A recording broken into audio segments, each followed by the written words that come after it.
પાટણથી 15 કિલોમીટરના અંતરે પાટણ ડીસા રોડ પર કોટાવડ ગામ આવેલું છે.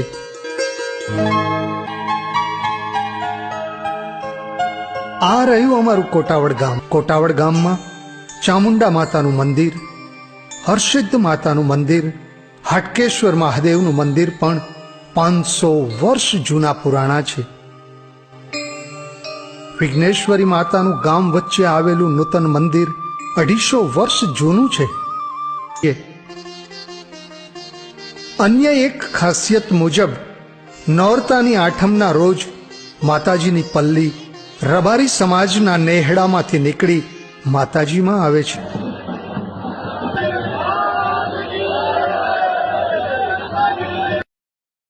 પોતાનું ગામડું કોને પસંદ ના હોય? ગામડાની યાદ કોને ના આવતી હોય યાર? આજ જે ગામડાથી દૂર છે ને એને પૂછો